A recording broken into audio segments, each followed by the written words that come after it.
Welcome back to another episode of Star Charts with your host, Mr. Everything from the 1st Royal Aerospace Squadron.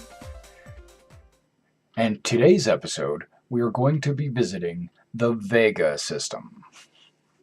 On the surface, Vega is an unassuming 4-planet system orbiting a G-type main sequence star. Once seen as a potential centerpiece for rapid human expansion that might someday compete with the likes of Earth and Terra. Vega has suffered as it has found itself on the front lines of the Vanduul conflict. The system was first settled in 2402. 2 planets in the Green Zone, Aramis and Selene, were quickly terraformed. The system's population expanded, constructed cities, mined the asteroid field, and gained its first UEE representative in rapid succession. That growth ceased with the fall of Armitage in the late 27th century. Suddenly finding themselves on the front line and fearing an organized, ongoing Vanduul campaign, the system's population rapidly decreased as those with the means to do so retreated to inner worlds.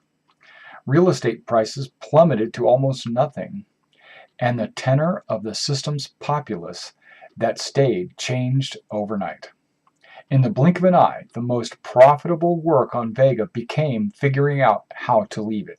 The imagined Vanduul invasion has not, as of yet, occurred. Beyond the occasional rapidly defeated reconnaissance foray, the aliens have not made a solid push to take or significantly ravage Vega.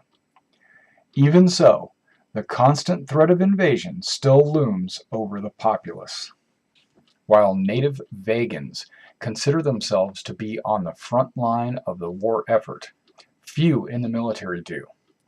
With the existing infrastructure and the connection directly to the homeworlds, an assignment to Vega feels nothing like being forward deployed elsewhere. Within the last decade, the system has begun to turn around. People feeling the effects of the difficult economy have begun to flow to Vega to take advantage of the cheap real estate. Even though the early warning systems will occasionally lock the system down as Vanduul clans are detected roaming through Virgil, clearly that threat doesn't outweigh the appreciation some have for cheap rent. Vega 1. Vega 1 is a dwarf planet located close to the system's star. No attempt at habitation has ever been made, and no interesting resources have ever been discovered. A single unmanned probe was all it took for astrogeologists to discount the planet as a potential source of commerce or science. Vega 2. Aramis. Truly stunning for an inhabited world. Aramis is orbited by a set of planetary rings that contain a number of small shepherd moons. The planet's biosphere, while adapted for human comfort in the terraformation process, evolved naturally and gave rise to a significant amount of flora and fauna which still survive. Aramis was the second planet settled in the Vega system. For most of its life, Vega 2 existed as home for a series of naval and other military bases, as well as popular locations for shore leave. The planet plays host to significant bases for all 4 services, including one of the oldest Army facilities, Camp General Chester C. Mannheim. That dynamic has changed in recent years. Aramis has benefited the most from the recent population boom, resulting in several small cities of note and the development of much farmland. This influx of population has invigorated the system. After being named a planet to watch by the New United, the city of New Corvo is currently the largest on the world, and is where all off-world commerce occurs. It is becoming quite the center of culinary science within the UEE. Many economists speculate that Vega 2 will surpass its sister planet, Selene, within a few years.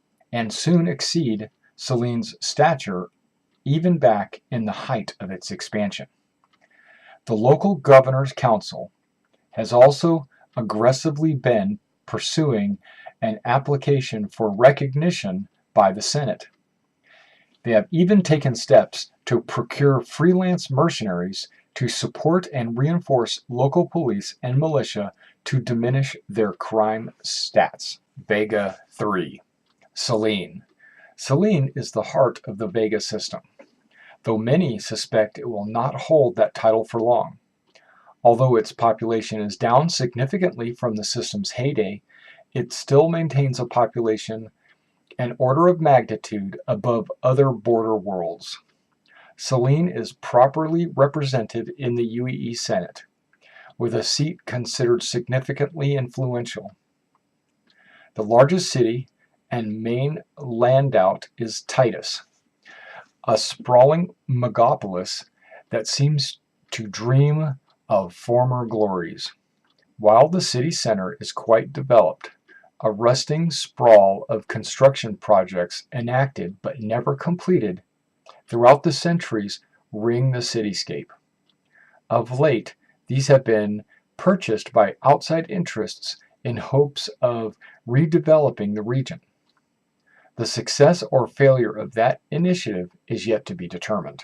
One particular segment of the population is of interest: the descendants of survivors from the Orion system, a bloodthirsty lot with little to their names. The descendants of survivors who fled Orion frequently band together to support harrowing vengeance strikes into Vandal space. These missions pay little and are extremely dangerous, but are considered particularly satisfying accomplishments for true mercenary dogfighters. Travel warning. Don't let the local attitude fool you. Vega is on the front line. Vandal traveling parties have been known to transit the system, and traveling beyond Vega will place civilians in imminent danger of encountering raiders. Asteroid Belt and Vega 4. Beyond Selene lies the system's dense asteroid belt. Officially owned by the UEE government, the belt is not patrolled and has been heavily mined. Independent contractors without mining claims of their own often frequent the region. While it lacks particularly valuable minerals, it is considered something of a training run for aspiring miners. The final world in the system, Vega 4, is a standard gas giant, a massive, dense, reddish-brown world. Vega 4 will never compete with the likes of Jupiter or Krang for beauty. What it does provide is a reasonable stopover for those seeking to fuel large spacecraft. Independently owned refineries dot the planet's orbit, and the outer layer of hydrogen is generally pure enough for individual sampling. Heard in the wind. Even though I spent 3 days in the brig, was down 2 weeks' pay, and didn't remember half of it, I'll swear it to anyone who asks. The best part of being in the Navy was that weekend shore leave on Aramis. By Lieutenant Donald Haywanti, Gunnery Officer, retired. Heard in the wind. I worked on the landing zone. I've talked to people from all over the verse, and the more I met, the more I was sure that I'd never live anywhere outside of Vega. Sure, you got humans outside of the system, but Vega, for me, is the only place that got people. By Terry Santos, Cargo Olympics champion. And that was the Vega system. Thank you for coming out and watching this episode of Star Charts, and be sure to catch our other episodes. And we'll see you in the verse.